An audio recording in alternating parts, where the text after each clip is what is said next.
उदकी सेवाळ होऊन निर्माण तेनेचे ते जाण आच्छादिले तैसे झाले जाण ब्रह्माचीच माया लपोनिया तया प्रगटली. ज्या ठिकाणी नेहमी पाणी वाहत राहतं, नंतर थोडंसं साचतं देखील, त्या ठिकाणी पाण्यापासून शेवाळ निर्माण होतं आणि ज्या पाण्यापासून ते शेवाळ निर्माण झालं त्याच पाण्याला ते झाकून टाकतं. शेवाळ दिसतं, पाणी दिसत नाही. तैसी झाली जाण ब्रह्माचीच माया लपोनिया तया प्रगटली.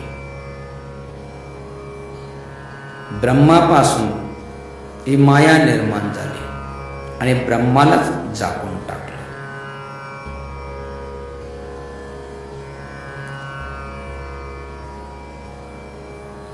किंवा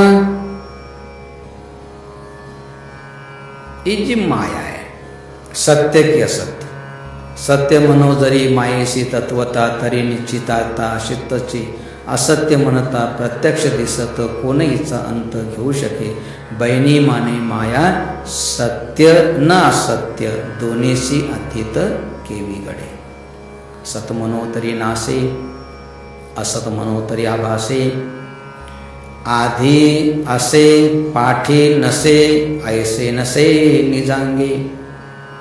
जैसे मृगजळाचे ज्ञान दिसे तरी ते मिथ्यापूर्ण, तैसे आभासे भवभान ते माया जाणपणाता.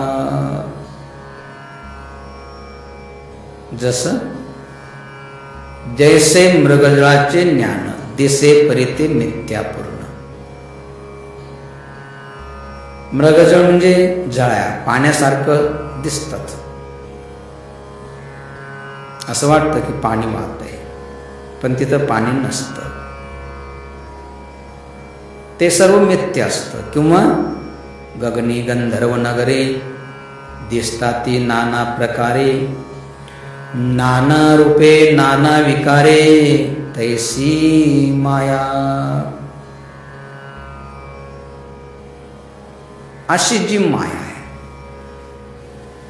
ती माया आपण समजून घेतली पाहिजे. का समजून घेतली पाहिजे?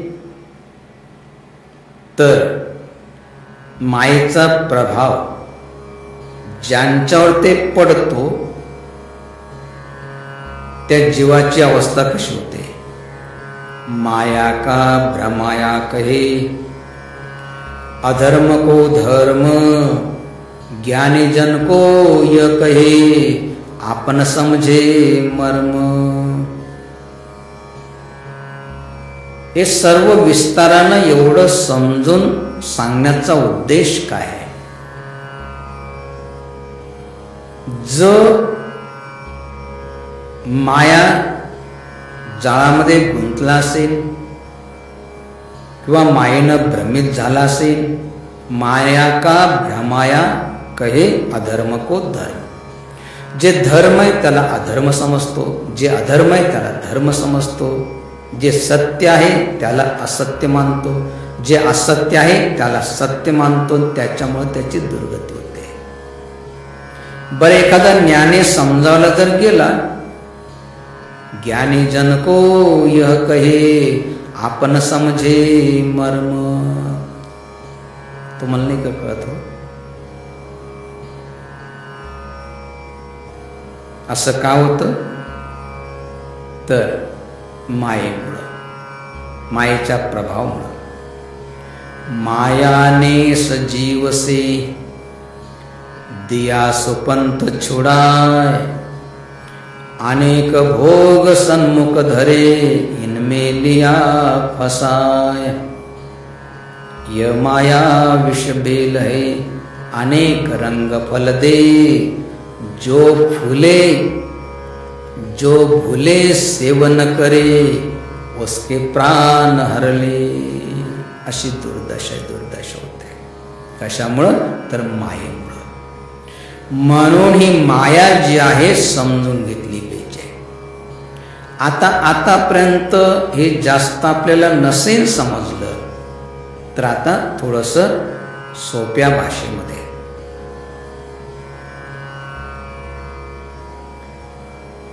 ही माया जी आहे एकटीच नाही आहे.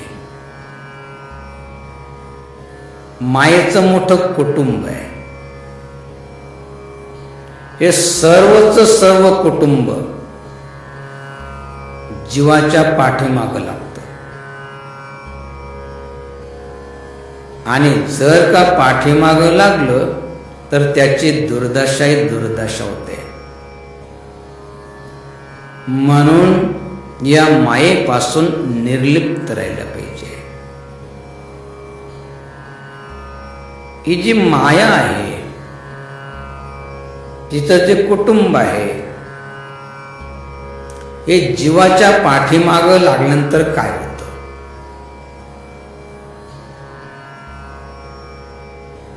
संत सांगतात किंवा जगद्गुरु तुकाराम महाराजांनी मायाजाळापासून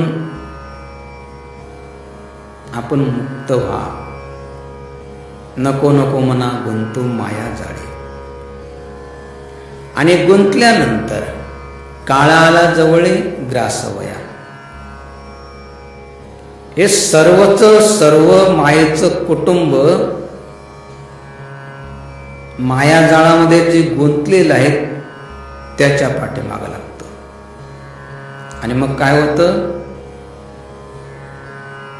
दुसऱ्या एका अभंगाच्या चरणामध्ये जगद्गुरु तुकाराम महाराज सांगतात, सकळ हे माया नागवे कवना. सकळ हे माया नागवे कवना. सकळ हे माया नागवे कवना.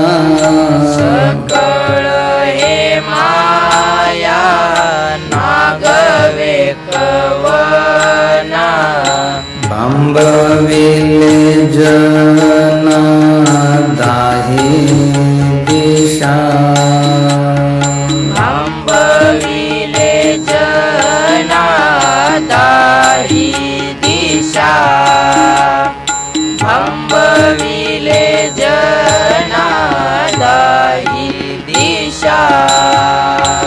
आशा तृष्णा दंभ लागली पाठी. आशा तृष्णा दंभ लागली पाठी. आशा तृष्णा दंभ लागली पाठी.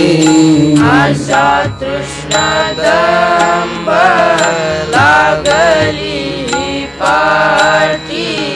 नेदो बैसो हाठी मोह ठाई. नेदो बैसो हाठी मोह ठाई. नेदो बैसो हाठी मोह ठाई. हे जे मायेचं कुटुंब आहे, सकळ हे माया नागवे कवना. भांबविले जना दाही दिशा. आशा तृष्णा दंभ लागली पाठी. नेदो बैसो हाटी मोह ठाई.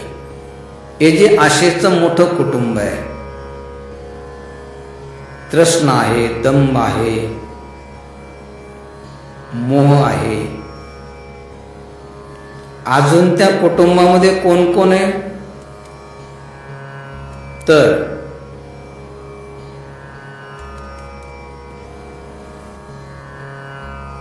काम क्रोध घरा लावतील आगी.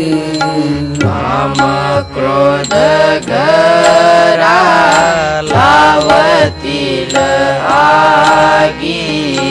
काम क्रोध घरा लावतील आगी काम क्रोध घरा लावतील आगी निंदा हिंसा दोघी फळता खाती निंदा हिंसा दोघी फळता खाती निंदा हिंसा दोघी फळता खाती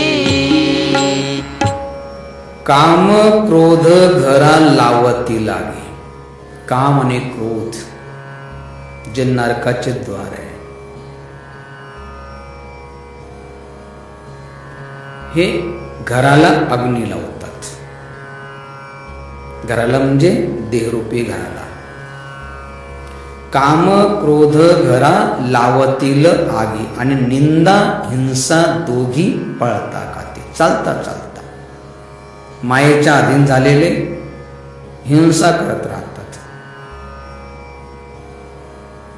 निंदा करत राहतात अजून जे मायेचं कुटुंब आहे म्हणजे आशा आहे दंभ आहे तृष्णा आहे मोह आहे काम आहे क्रोध आहे निंदा आहे हिंसा आहे अजून मायेचे कुटुंबापैकी लज्जा लज्जा म्हणजे लाज ही जी लाज आहे तशी तर लज्जा असली पाहिजे दुष्कर्म करण्याची लाज वाटली पाहिजे व्यसन करण्याची लाज वाटली पाहिजे परंतु ही जी लाज आहे माईच्या कुटुंबापैकी ती काय करते सत्कर्माकडे कोणी जात असेल तर तिकडं जाऊ देत नाही काय करते ती लज्जा लाज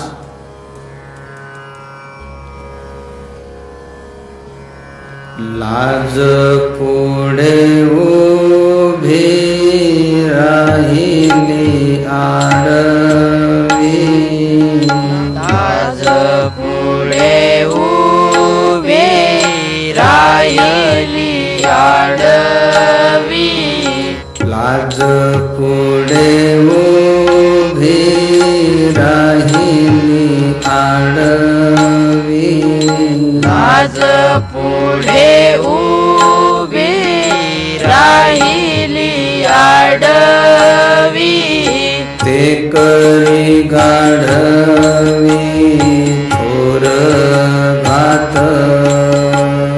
ते करी गाढवी थोर घात ते करी गाढवी थोर घात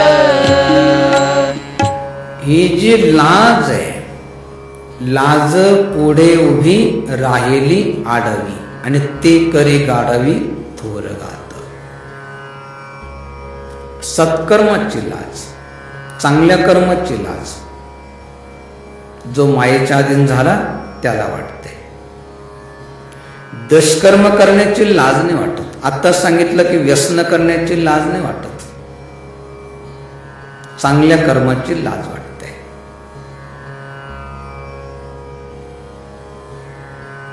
बऱ्याचशा मुलांना मी विचारतो सकाळीच उठता का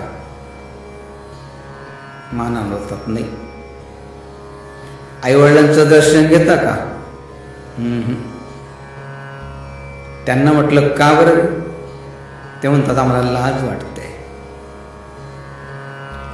ज्यांनी आपल्याला लहानचं मोठं केलं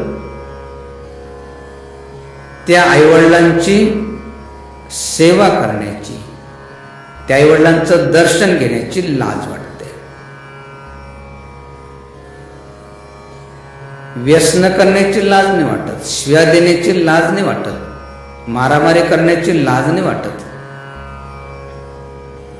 परंतु चांगले कर्म करण्याची लाज वाटते. लाज पुढे उभी राहिली आडवी, ते करी गाढवी थोर गात.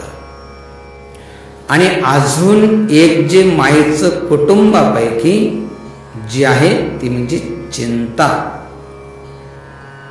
ही चिंता काय करते, तरी चिंता तर चिंतन करू देत नाही. ही चिंता काय करते तर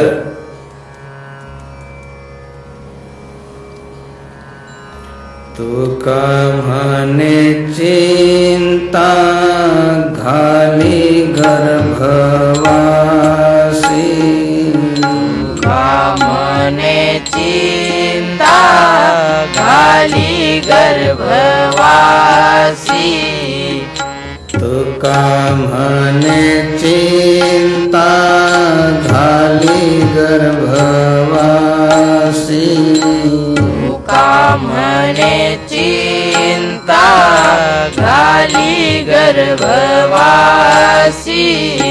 ओढोनिया फासी चहूकडे. ओढोनिया फासी चहूकडे. ओढोनिया फासी चहूकडे.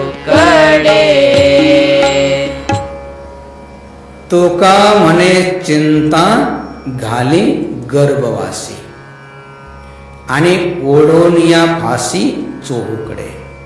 सांगायचं तात्पर्य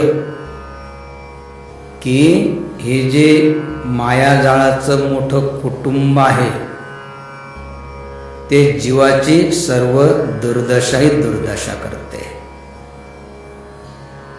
कोणतं कुटुंब? आता सांगितलं की आशा आहे, तृष्णा आहे, दंभ आहे, मोह आहे, काम आहे, क्रोध आहे, निंदा आहे, हिंसा आहे, लाज आहे आणि चिंता. हे सर्वच सर्व मायेचं कुटुंब जीवाची दुर्दशाही दुर्दशा करते. म्हणून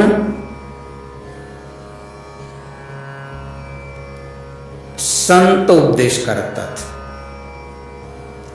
की आपण काय करा. अशी जी जीवाची दुर्दशा करते माया, त्या मायाजाळामध्ये आपण गुंतू नका. आपल्या मनाला समजवा. काय समजवा?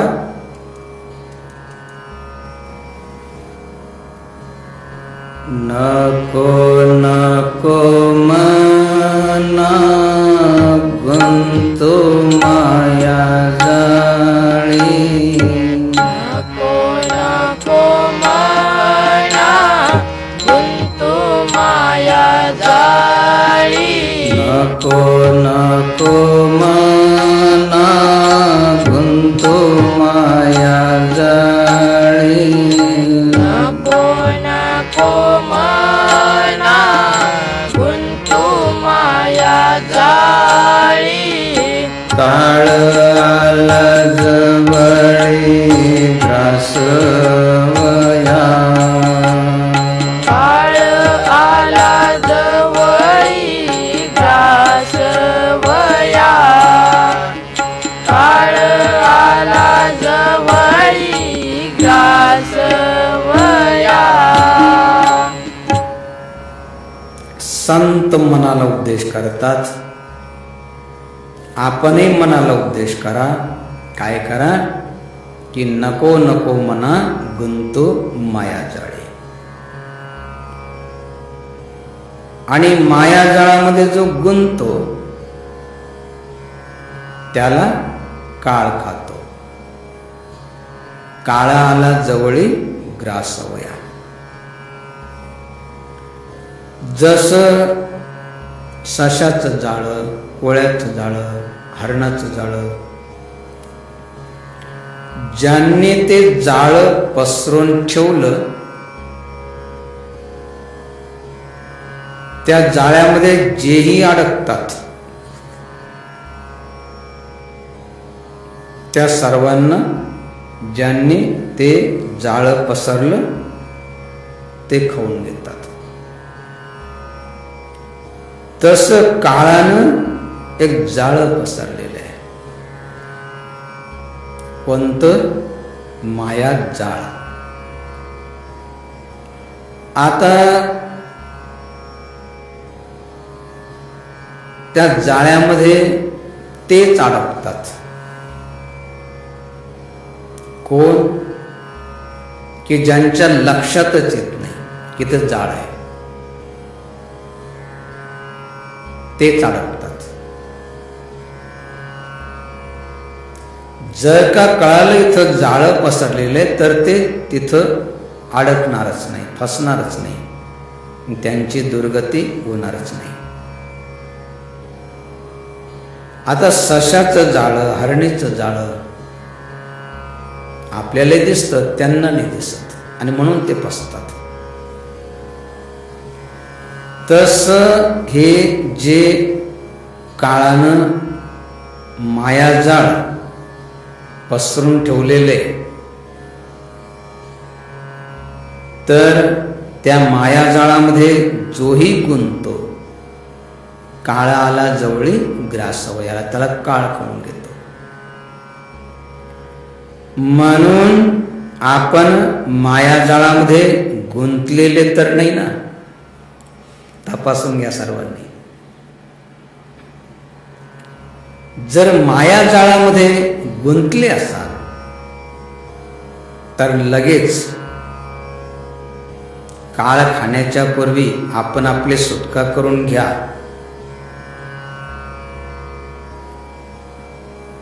आपल्याला त्या मायाजाळापासून कोण सोडवीन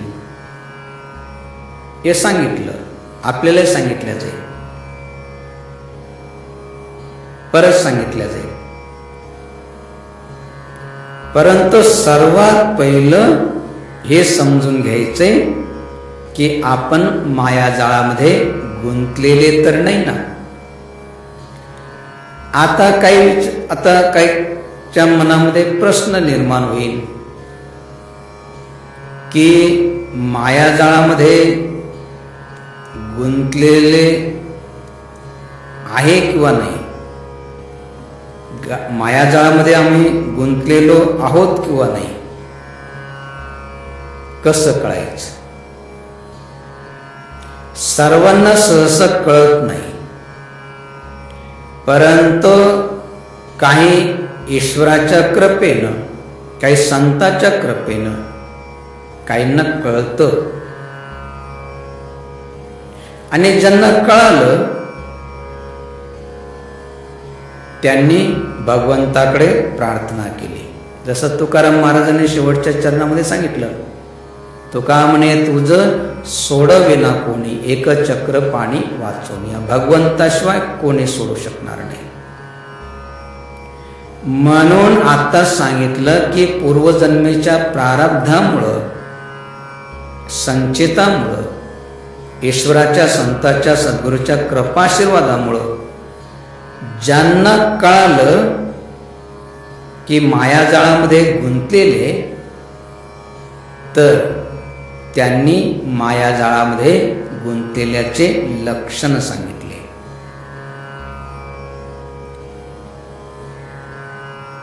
कोणते लक्षण? ते लक्षण सांगण्याच्या पूर्वी ते भगवंताकडे प्रार्थना करतात. कोणती प्रार्थना?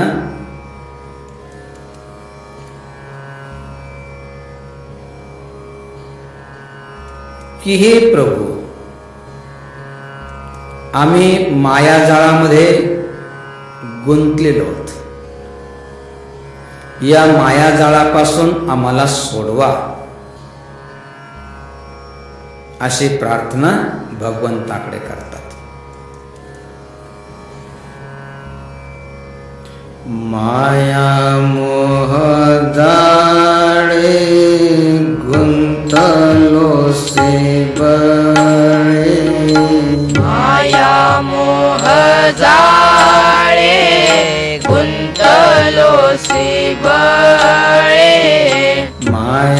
मोह जाळे गुंतलोसी बळे माया मोह जाळे गुंतलोसी बळे यातून वेगळे करिगा देवा यातून वेगळे करिगा देवा यातून वेगळे करिगा देवा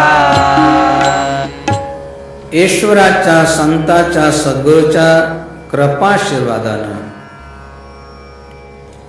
ज्यांना कळालं की आम्ही मोह माया जाळामध्ये गुंतलेलो आहोत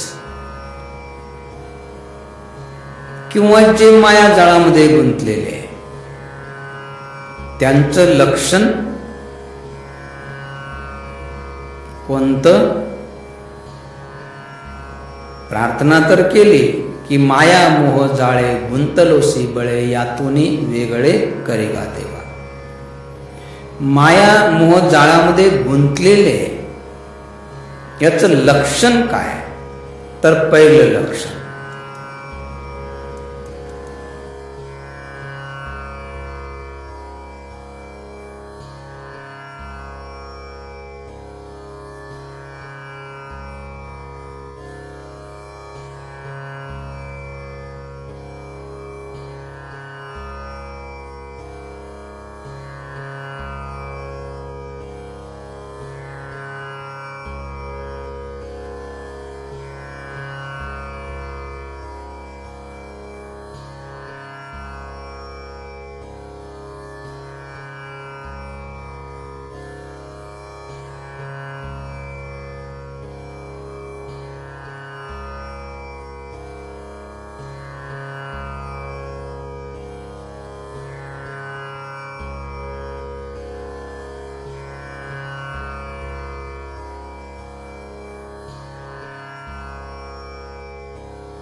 माया जाळामध्ये जे गुंतले त्यांचं पहिलं लक्षण न कळेची स्वार्थ अथवा परमार्थ बुडालोसे निभ्रांत याच माझे.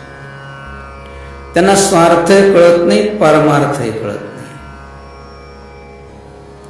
स्वार्थ कळाला पाहिजे. स्वार्थ याचा अर्थ स्व अर्थ स्वतःचा अर्थ कळाला पाहिजे की आपण जन्माच्या पूर्वी कुठं होतो, हा जो जन्म मिळाला तो कशासाठी, मृत्यूनंतर कुठं जाणार आहे, भगवंत कोण आहे, आपण कोण आहे आणि भगवंताचा आपला संबंध काय, स्वतःचा अर्थ कळाला पाहिजे किंवा स्वार्थ.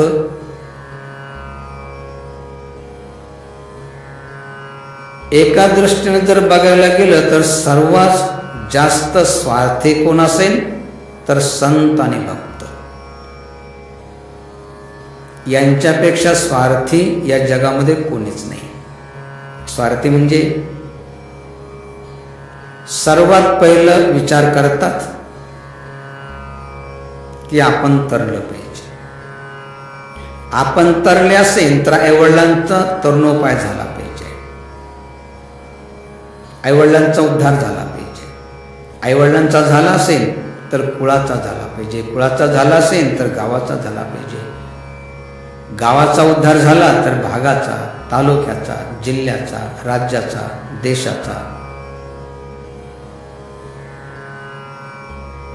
संत असे असतात की ते सर्वांची चिंता करतात, सर्वांचा उद्धार व्हावा असं त्यांना वाटतं, सर्वांच्या जीवनामध्ये सुख समाधान असावं असं त्यांना वाटतं. विश्व स्वधर्म सूर्य पाहो, जो जे वांछिल तो ते लाहो प्राणी जात. सर्व विश्वाच्या कल्याणासाठी रात्रंदिवस कार्य करत राहतात. परंतु जे माया जाळामध्ये गुंतले त्यांना स्वार्थही कळत नाही, परमार्थही कळत नाही. अजून कोणते लक्षण आहे जे माया जाळामध्ये गुंतले? अजून लक्षण सांगतात.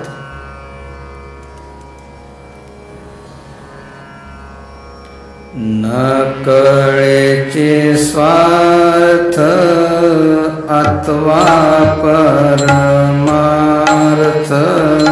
न कळेची स्वार्थ अथवा परमार्थ, न कळेचे स्वार्थ अथवा परमार्थ, न कळेची स्वार्थ अथवा परमार्थ, बुडालोसे निभ्रांत याच माझी, बुडालोसे निभ्रांत याच माझी, बुडालोसे निभ्रांत याच माझी. जे माया जाळामध्ये गुंतलेले, ज्यांना काळ खाणारे, ज्यांची दुर्गती किंवा दुर्दशा होणारे, त्यांचं लक्षण चालू आहे. न घडे देवार्चन, संताचे पूजन आणि मन समाधान कधी नव्हे. या त्रैलोक्यामध्ये दोनच ठिकाणी सुख आहे. स्वर्ग मृत्यु पाताल में पूर तीन सुख नाही, सुख ईश्वर के भजन में और संतन के माही. दोनच ठिकाणी सुख आहे. परंतु जो माया जाळामध्ये गुंतलेला तो काय करतो? बाकी सर्व करतो, हे दोन नाही करत. न घडे देवार्चन, संतांचे पूजन, संतांचं पूजन केलं पाहिजे, संताकडे गेलं पाहिजे, त्यांची वाणी ऐकली पाहिजे, जीवनामध्ये पालन केलं पाहिजे. सकाळीच उठून भगवंताचं पूजन केलं पाहिजे, पण दोन्ही करत नाही. आणि आता सांगितलं की स्वर्ग मृत्यु पाताल में पूर तीन सुख नाही, सुख ईश्वर के भजन में और संतन के माही. सुख समाधान शांतता ईश्वराच्या भजनामुळं संतांच्या पूजनामुळं प्राप्त होते, परंतु ते दोन्ही करत नाही. त्याच्यामुळं मन समाधान कधी नव्हे. आणि समाधान मिळावं ही तर प्रत्येक जीवाची अपेक्षा असते. परंतु ज्यानं समाधान मिळतं, ज्यानं सुख मिळतं, ते सोडून देतो मायाजाळामध्ये गुंतलेला. आणि करतो काय? समाधान मिळवण्यासाठी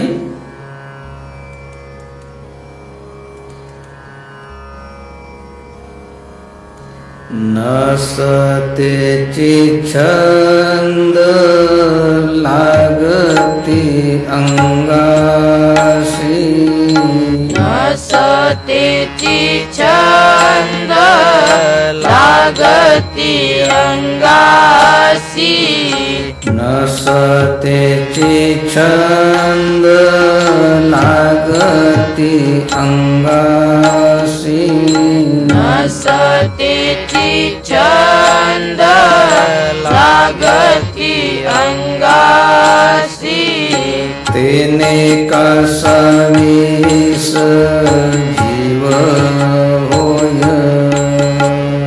तेने कसावीस जीव होय, तेने कसावीस जीव होय. माया जाळामध्ये गुंतलेल्याचे लक्षण चालू आहे. नसतेची छंद लागती अंगासी, तेने कासावीस जीवूया. जो छंद करू नये तो छंद करतो. खाऊन येते खाण्याचा, पिऊन येते पिण्याचा, खेळून येते खेळण्याचा, आणि त्यानं काय होतं? सुख समाधान तर मिळत नाही, तेने कासावीस जीव. बघितले असे आपण बऱ्याचशा गावामध्ये संध्याकाळ झाली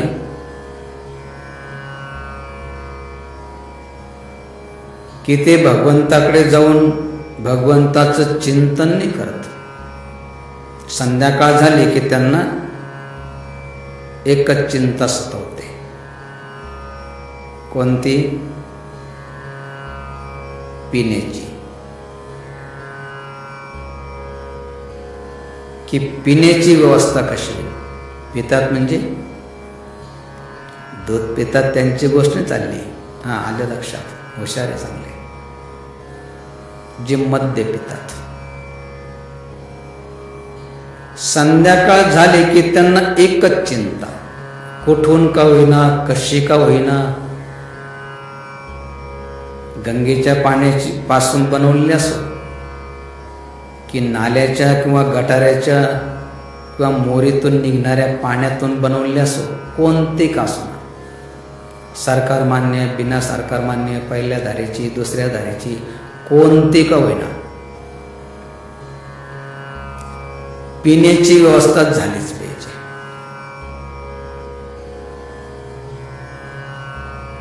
पिणाऱ्याचं सर्व धन बर्बाद होऊन जातं.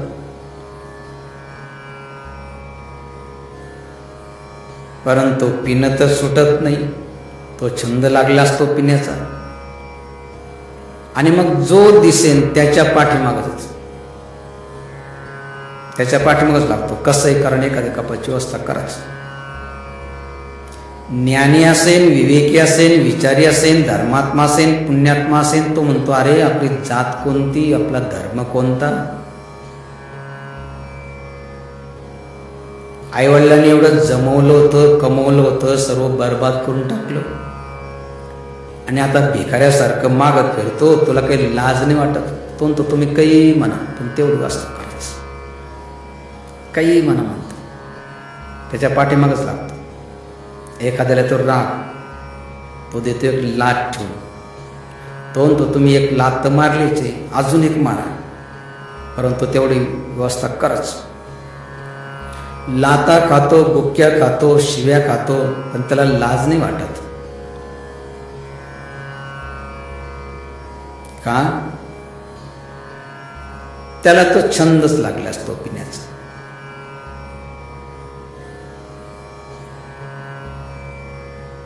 घरातील लक्ष्मी बिचारी त्यांची चांगली असते.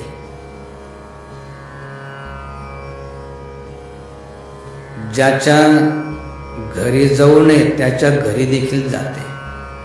म्हणते बाई तर मला हात जोडते, तुमच्या पाया पडते.